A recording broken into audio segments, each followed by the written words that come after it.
Hi everyone, it's Kim. I am so happy to show you that my Lapbook, the construction is done, and I wanted to give you a complete flip through, kind of start to finish of what I did.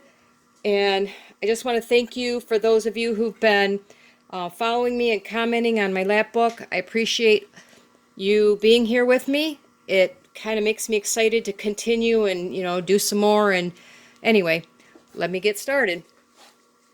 I decided to cover the outside of the book with this faux leather that I made.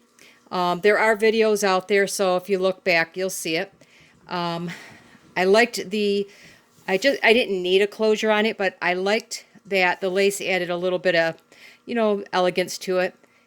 My friend Patricia is sending me a book plate, so I'm going to put a book plate on here somewhere to just kind of give the complete finished look. When I get it, I'll add it because add my ephemera. I have some ephemera coming from another friend. Sue is sending me some things authentic from that time, and I just have to put things in here. And I'm going to be studying and adding things to it, and learning and journaling and things like that. So I used my reproduction 30s and 40s fabric for the spines, just like I did on the inside. And the front and the back is this faux leather with the lace closure. When you go inside, since most people lead, right to left or left to right, I'll start on this side. On this cover, I put a pocket so I can put some more ephemera. And I just, did a little collage on this side, on the inside cover. So I can do whatever I want there. And when you open this side, I have a flip out accordion folder here. This opens and it will expand, on the bottom alone it expands 2 inches, in the top, if I need it, will go even further. I put a couple of little, just cute little bags here I could put things in. I did go ahead and decorate my tag. I made it into a tag, and this holds my my ration books. So I have my ration book from Margaret, and she had a few stamps left in her book. And this is the cover that the books would be held in. And I did this so, if I'm going to own them, I want to look at them, but I made sure they were well protected at the same time. This is all archival safe. It's lasted 80 years, and I don't want to be the one that does anything to it. So, and then I have Margaret's husband, Fred, his book, and this was actually completely full of stamps, so I don't know what happened to Fred and why his book was full, but there's more stamps in here. I don't care to flip through every page. They're very delicate. They're almost crumbling at this point. They come apart so easy, so that's why I made sure that they were well protected. But what I did was I also decorated, I made this pocket because this bag is so deep. When you put things in here, it's hard to get your hand in here to get them out. So I use this kind of like a big tag and a pocket so that I can slip them down in there and they don't get stuck in that bag, and I don't have to worry about ripping it or anything like that. So I have a pocket on this side, and I put another pocket on this side. As I said, I'm going to be doing some journaling as I learn different things, and I made a couple of cards. I'll probably just add some paper, lined paper or something on the back of these. This is Norman Rockwell Thanksgiving, and if you know anything about World War II, you were very much encouraged to grow a victory garden, and one of my hobbies is gardening. I've been a gardener for, oh wow, I hate to say it, over 30 years, feeding my family. I grow a lot of my own food, and I can it and freeze it and dehydrate it and stuff like that. So I find it interesting. And this is what the rations were in Britain at the time, which was much more strict than here in the U.S. And it was also the healthiest time in history for that nation. So I've actually dabbled in making a lot of the recipes and trying to kind of figure out what it was like to live back then. And I am going to challenge myself this summer when I have my vegetables come in, therefore the Victory Garden, to actually try to do these rations for a month. And I don't know if I can do it, but it's always something that I wanted to do. I've done it for a week, but I've never done it for a month, and I've always wanted to. So, you know what? If I'm working on this book, I might just go ahead and do it this year. So I find it interesting. So that's that section. And then, like I said, these just slip right in here, and they will go back. I kind of dubbed this section of the book the home front, because you had the women, most of them stayed home, and oop, well, I'll put that back later. I don't want to worry about trying to rip it and knocking you over here. This section, I just made a simple folio that holds, it's got a little closure here and just a little charm, because I thought that was appropriate to go with when you flip it open.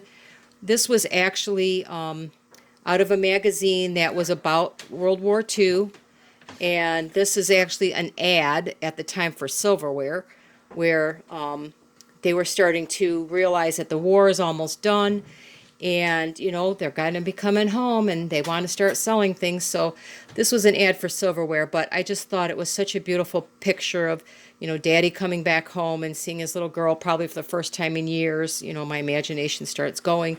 So I wanted to put that in here because, you know, that's the home front. And on this end is just some photos that I thought were pretty iconic to that era. It actually came out of this booklet here that I turned into a recipe booklet that I saw dated 1942. So I know it's been around for at least that long. And this little token here, it's actually see if I can show you close. It's a token that you would have used back then in place of the coupons to buy food or whatever, clothing, and it was worth 1 point. So I put that under a little clear piece of plastic because I didn't want to just glue it down. Again, I'm just trying to preserve the little bit of ephemera that I have. And when you open this up, I just thought this was really cute. You know, a lot of the GIs were getting married at the time, and this is a Norman Rockwell print. And so, you know, it made me think of that time. Maybe the guys were coming home from war. This is actually, I hate to say it, he's actually sick and she's blowing his nose, but I just thought it was kind of funny. You know, here she's already acting the wifey. This is a from a pattern. It was a reproduction pattern from the late 1930s, or is this the 30s or the 40s one? Anyway, it's a reproduction pattern I have from that time, and this is one of the pictures, and I just thought it was really pretty, and I thought it was kind of appropriate to go here on the home front with the little bride, you know, that kind of stuff. I know I'm kind of sappy. This is some of the ephemera that I have. I have several of these. They are from the I think it was after the war, 1948, 1946, that time.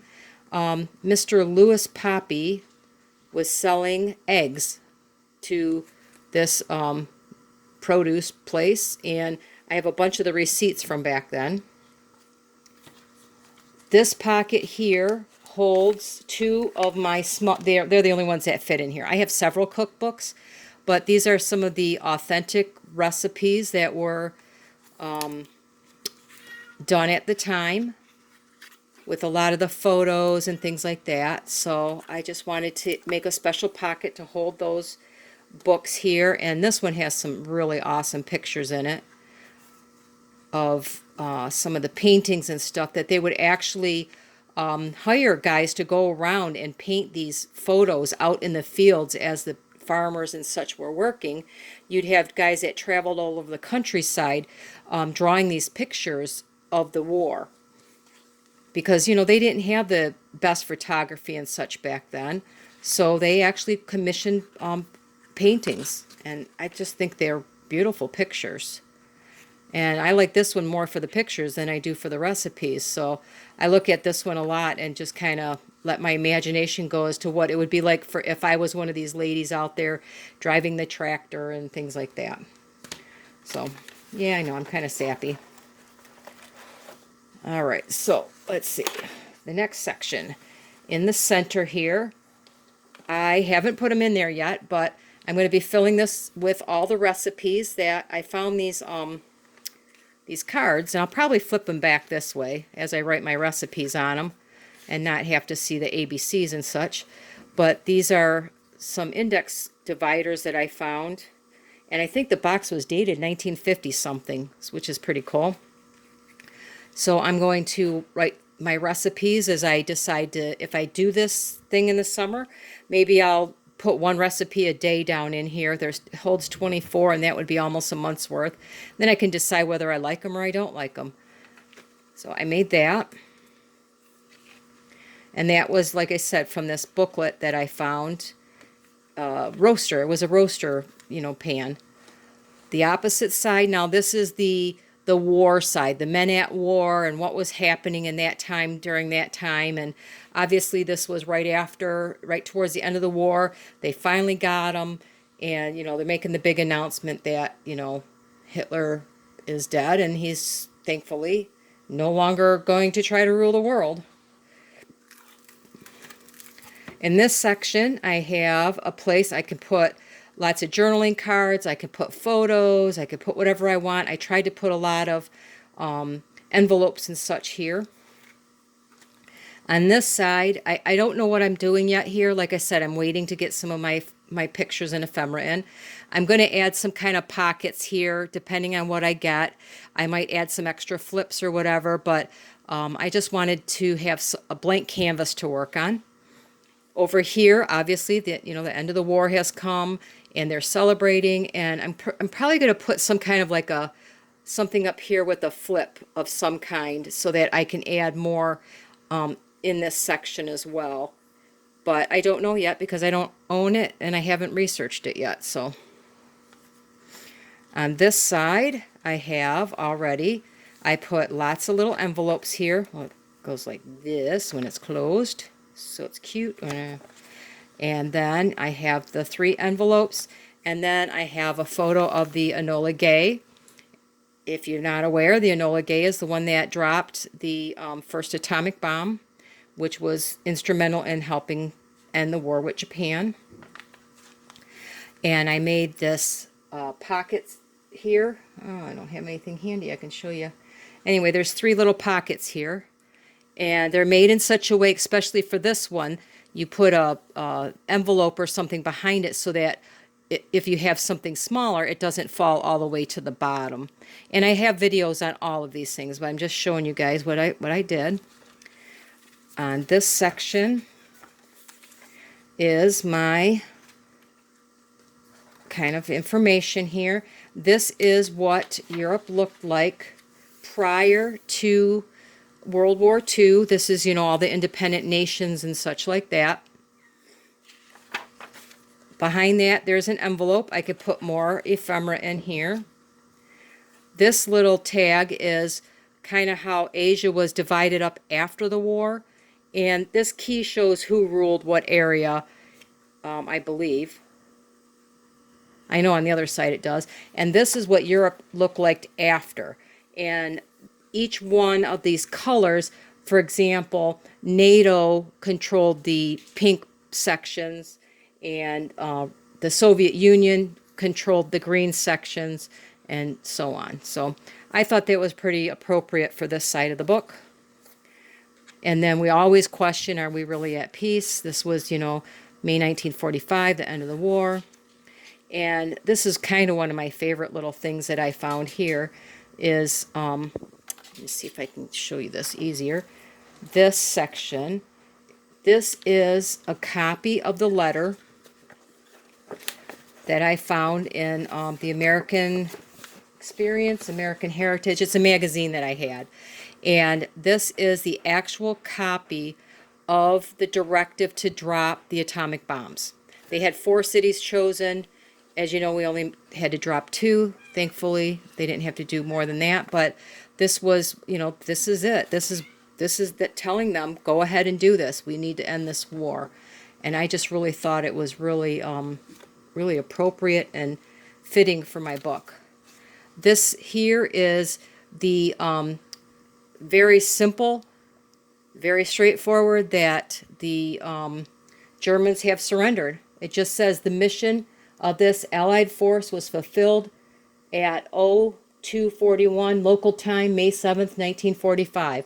And he was sending, this was Eisenhower sending the message to Truman that the Germans have surrendered.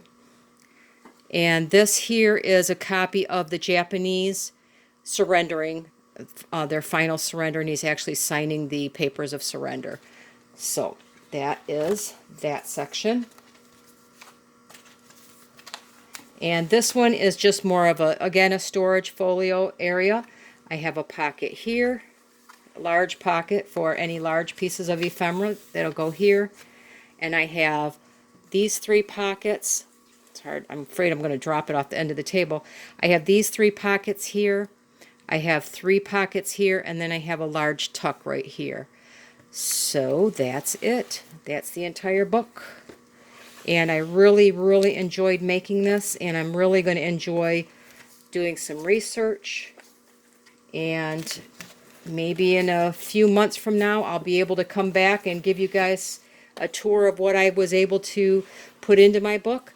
But as I said, I really appreciate the encouragement that I've received from people, all the positive feedback, and I just really enjoy doing this. And I hope if you ever decide to do one, if you need help, let me know. I'm more than willing to answer any questions that you may have, or concerns, or whatever. So if you think it's a project you want to take on, let me know, and I'll help walk you through the process. But anyway, thank you so much for spending your time with me. I appreciate it, and have a wonderful day, everybody.